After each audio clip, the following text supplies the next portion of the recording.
یو چا پوښتنه کړې ده چې سجده سهو دا کله لازمیږي او کوم کیفیت باندې کول پکار دي؟ جواب دا دی چې د سجده سهو باره کې ښه قانون دا دی چې تا نه په مانځه کې غټه وړه سهو وشوه نو ته به سجده کې فی کل سهو سجدتان، په هره سهو کې 2 سجدې دي. که مثلا تا نه یو عمل مخکې شو وروسته شو، که یو عمل دنه پاتې شو، په ټولو حالاتو کې ولو که مستحب عمل هم دی، صرف دومره خبره ده چې فرض عمل که دنه پاتې شو نو بیا خو هغه عمل را ګرځول پکار دي، او که دې راونه ګرځول د رکعت به ستا خرابېږي، او که د بیا بالکل ونه کړ لمونځ به دې پې خرابېږي. ځکه د فرض ترک دې سره چې دی یوازې په سجده باندې کار نه کېږي، بلکې ته به هغه عمل را ګرځې. مثلا کوم رکن دنه پاتې شوی دی، همدارنګه که هغه مثلا سورة الفاتحه ده، همدارنګه رکوع ده، سجده ده، یا بل هر یو چی هغه عمل به کولی شي.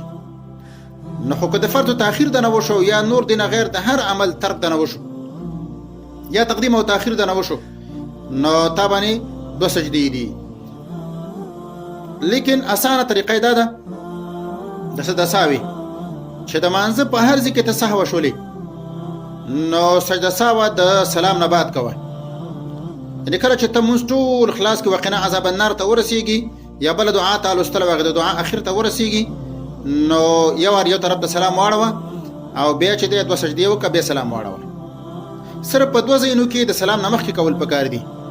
یو دا چې کله ستا په تعداد د رکعتونو کې شک و چې ما 2 رکعته کړي که 3 مې کړي دي، او یا مثلا ما 100 رکعته کړي، په دې کې ستا شک و. اگر که دې کې یو تفسیر شته دی چې بنا علی الیقین ورته وایي، همدارنګه تحری ولوي، خو لیکن موږ به یې راسانه کړو چې کله ستا په تعداد رکعتونو کې شک و نو سجده سهو به د سلام نه مخکې کې، یا کله تا نه قاعده اوله پاتې شوله بیا به سلام نه مخکې کې. یعنې کله چې ته واقعا عذاب النار ته ورسېدلې نو سلام ماړوه، اول 2 سجدې وکړه بیا د هغې نه بعد سلام واړوه. دغه کیفیت تقریبا په احادیثو کې راغلی دی. یا رجائي یا رجائي